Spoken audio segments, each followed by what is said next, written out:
All right, welcome back. It's time for us to get into more discussions looking at the national nature of the flood situation. Now, the hashtag is Breakfast Daily on all social media platforms, but the WhatsApp line is 05505-85832. We do want to hear from you if you're living in any of the areas that we are showing the footage from, and we want to find out from you what your experience has been. All right, so do let us know. Okay, we're going to the Upper East, and let's take a look at this report from there. What happened after the rains? The heavy rainstorm on Tuesday, June 14, 2022, completely ripped off the boys' dormitories, the home economics block, the storeroom, and the grinding mill of the Azantilo Senior High School.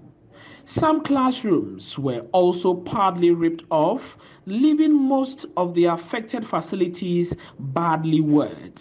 As the two boys' dormitories out of the three are ripped off by the rainstorm, male students are compelled to now occupy the remaining one dormitory, resulting in congestion.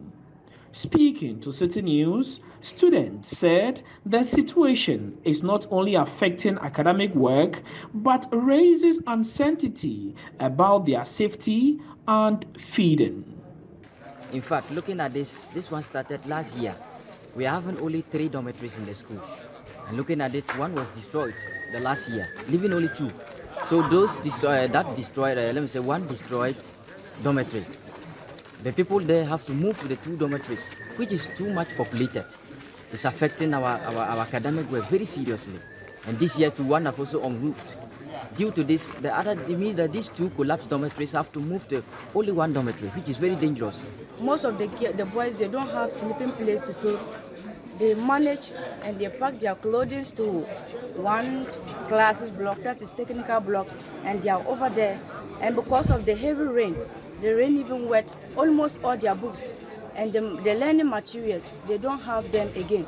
Board members of the Azantilo Senior High School on Wednesday toured the school to ascertain the extent of damage and assuage the plight of students. A lot of properties have been, destroyed, especially the boys' dormitories. 2 of them are gone, and then, the home economics block, which is, housing the final year students, is also gone. Then you can also see behind me the storerooms that is for, the school, food items. Part of it is also gone. Then the school corn mill that grants, the grains for, food preparation is entirely, taken off. And so as we speak, some of the boys have been moved to a classroom block, closer to the girls' dormitory. And you can imagine, boys and girls sitting closer, which is not good at all. But Busa North Municipal Director of the National Disaster Management Organization, NADMO, Bismarck Abakisi, says they have no relief items to temporarily support the school. For now, we don't have relief items in our stores. So I quickly forwarded the information to my regional boss. So it is now for them to also see, they also forward the information to national, and we'll see how best they can come into support. But if you look at the situation, we are hard hit. For her part, Busa North Municipal Chief Executive, Madam Vida Anab, says the extent of havoc caused by the rainstorm to the school is beyond the assembly's capacity to fix, but will liaise with central government to address the situation. Headmaster with his staff came to report about the situation in the school. So who made the follow-up? Myself, the coordinating director, then the engineer, budget, some staff from the assembly went there. And then actually the situation is very terrible. The damage is huge. Just so much. Students, their dormitory, their mattresses, everything of theirs was just so We even see the water inside their dormitories. And so we went round to do the inspection. Then upon this, I called on my regional minister to inform him. As at yesterday, he was also not in the region. Then I tried reaching the MP, our MP, but he's also outside the country.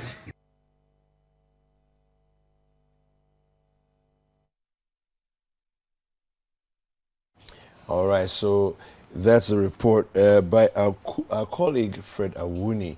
Now, as you can see there, it's quite a heartbreaking situation, you know, so many students having to, the school having to manage to try and see how they put all these students who cannot sleep in those dormitories in.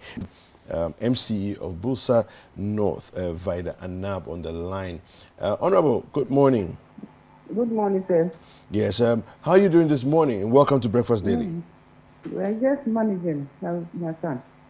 All right, so what are your immediate plans to ameliorate the situation that has happened there at the school?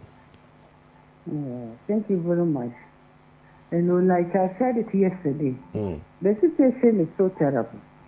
And to think anybody's hope or likeness that our children should go through this.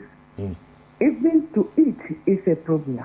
And so I'm on my way sending the report to the regional minister so that we'll see how best we can put our heads together and see what we can do.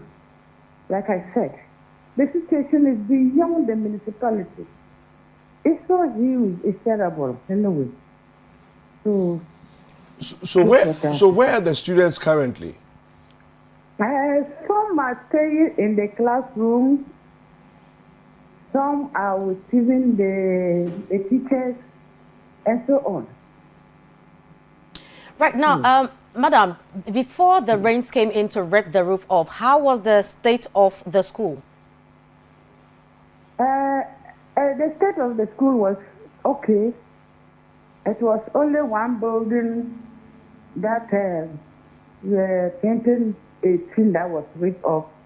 And so we went there. We even said the regional minister was there to have a look at it. And so we were lacing our boots to see how best we can roof that building. But the unfortunate thing happened. So that was just the situation. But apart from that, it was good. The school is, the structure is good, but it's only that the roofing that they did not put, didn't do their best at all. Now, the first one, you know, that brought the regional minister to inspect the school. When was this? It happened, it happened, I don't know exact year, but around 2018, 2019 that it happened. How long have you been in office, madam? Oh, this now my 9th month, please. Your 9th month? Yes, please. And I'm sure you came to meet the state of the school. Yes, please. Yes, please. What did you do about it to help, you know, prevent things like these, like what we saw on Tuesday? You know, disasters like this, we will have to. We don't know what to do or to prepare, but I was telling the teachers that to plant trees. They should grow the trees around. There are no trees around that area, the school there. Have they planted the trees? Not yet. So, madam, what exactly are you doing about it? It's been 9 months. Yes. And the way you are speaking now, you see, you sound very frustrated, very, I mean, you don't seem to know what we can do about this at this point. So I wonder what the school authorities are feeling now. Well, I am in the same view with them. What they are feeling, exactly what I'm feeling or more. But my dear daughter, if something is beyond you, it is not just one room, not two. Then you say, oh, maybe the resources that you have, you will use them on it. It is, as like I said, the place is terrible. You get it? So you are crying with the teachers? You are crying with the students? all the old students, anybody who can come to our aid. Please. So it looks like government, I mean, your area is not a priority to the government. How do you feel about this? No, that is not true, please. That is not true. So what is it? That is not true, that is it. It's Okay. that the government is not maybe paying attention to our place. The thing is that the place was not left like that. It was roofed. But just it's the windstorm. And that day it was very heavy. It was very strong. Very strong one. Yeah. The storm. And so this one, it is not the government. That by certain times when we take the project, we should do a good job. So now you have even advised on some immediate interventions. The people are not doing it, and it doesn't look like you're also doing anything about it. We will go there. I'll go there with the, what they call it, the forestry department, so that we will go and start planting the trees ourselves for them to see. Madam, good luck. Thank you very much. All right. Freba. Yes. Freba. Yes. You see, I Can we talk about something else? I think we should talk about something else because this is a disaster. No, 2018, you say you are now lacing your boots. 2018. Can we You've talk been in about, office for 9 months. You are lacing your boots to go and fix the first roof. what is the situation, on the Accra Temamoto? I think we should talk about something else. Okay, let's talk about something else. Look, Paula, can we talk about something else? Right. So, we've been talking about the Accra Temamoto way, the work going on on the bridge. And let's take a look at the updates we have now. The major work that we are doing, because if we are not taking this action, the whole slab, the deck would have collapsed, and it could have led to a major catastrophe, So we have to move in quickly to prevent and to protect life and property, to prevent any disaster. So you can see, people don't have an idea of what is happening here. It's an emergency, and the government, represented by Ministry of Roads and Highways, moving, quickly to resolve it. And this has even attracted the concern of the President of the Republic, Nana Addo Dankwa Akufo-Addo, and he has spoken to me 3 times, to ensure that I lead my ministry to resolve this problem, as quickly as practicable and once and for all. This problem, as I said in the afternoon or in the morning when I visited the site, happened as far back as 2014, under the previous government, and honestly, the government at that time also moved in quickly to remedy the situation. Okay, but the engineer at the time, it was also another option, used steel plate. Okay, they used steel plate and then poured the asphalt on it.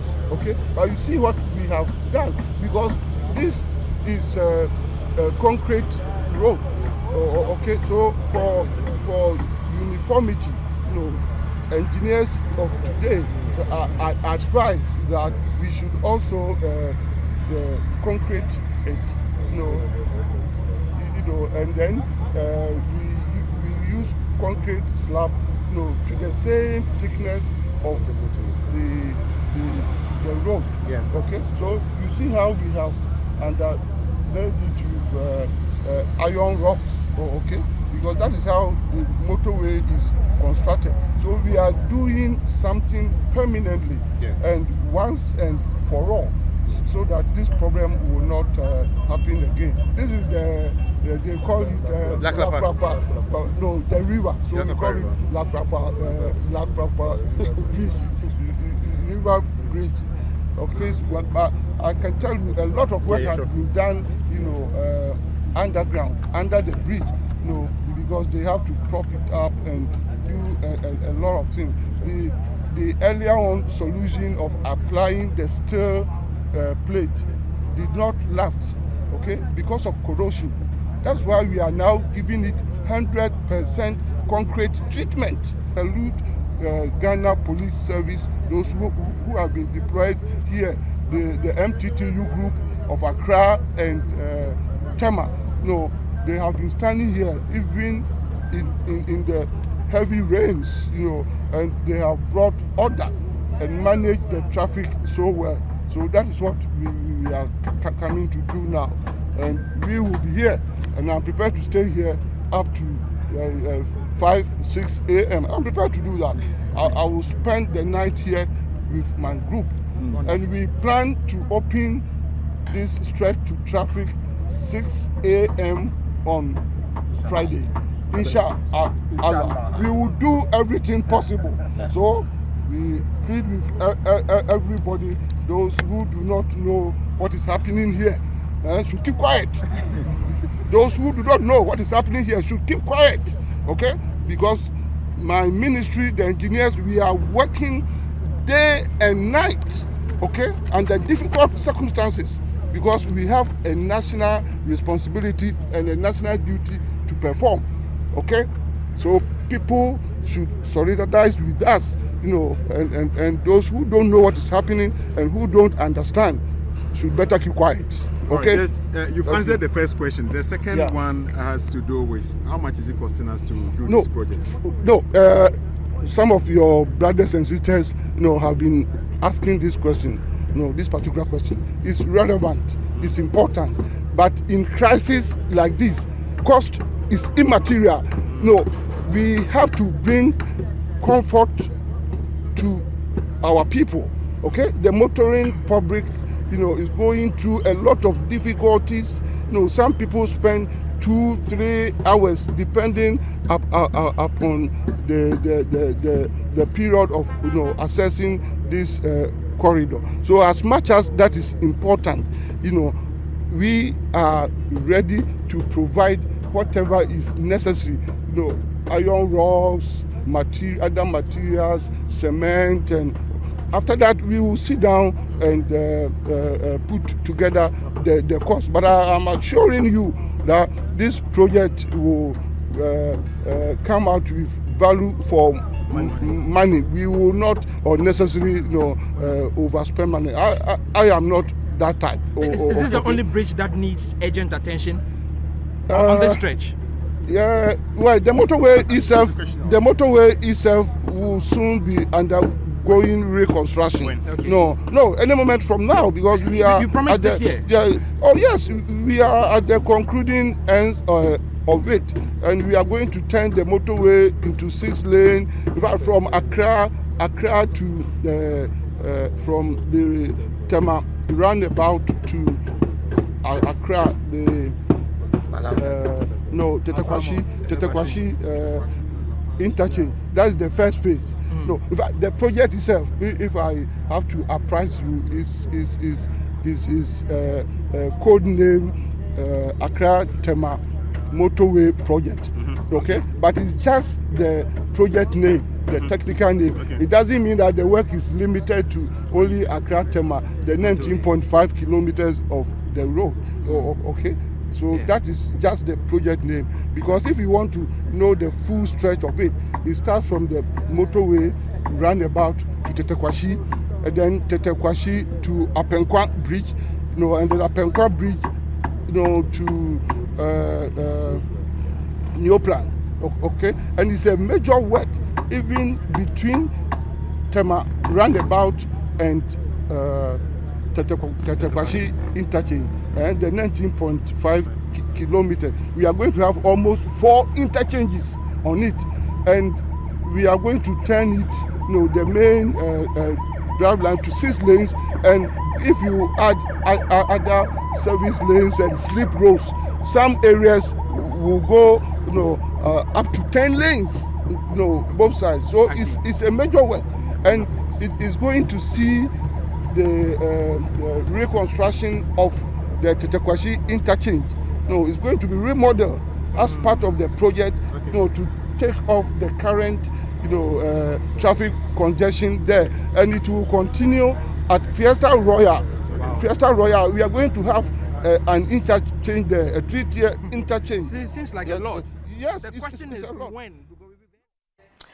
Right, so you heard the roads minister there, the Honorable Kwesi Amoah-Quarteh, addressing media and giving updates on the state of work, at the runabout of the Accra-Tema motorway, where we needed that emergency work. Now, this was last night, and so that concrete thing has been cast. We are waiting. It has to take 24 hours now. So that was last night.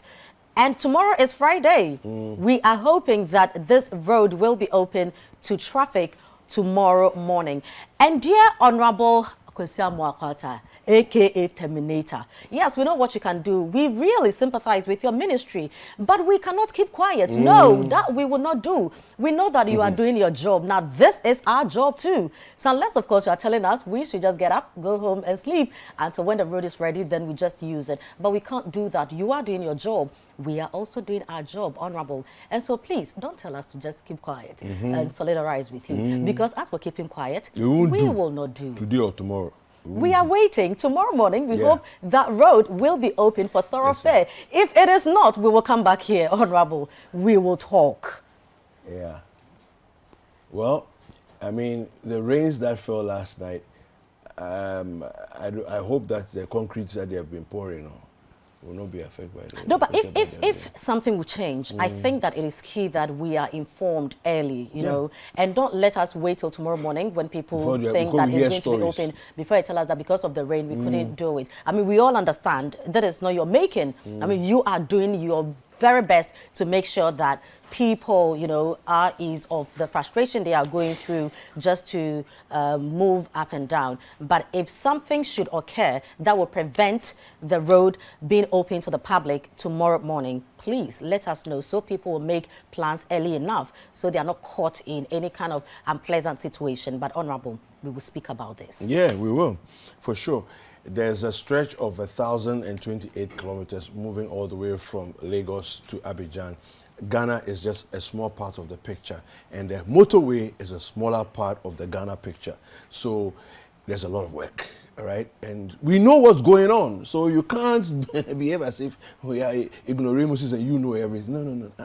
We know what's going on. So please, and I also don't like the fact that you said the money is immaterial. It's very material, please, I beg you. You can't dismiss and say money is immaterial. It is very material to what we're doing, because the small money we have to spread it and make sure that everybody benefits. It's not that you are going to go and finish and then calculate, put figures together and add some. And you say you are not like that. So we trust you. Let the figures come. We want to know how much it's going to cost us to have this work done. We'll take a quick break. Breakfast Daily will continue.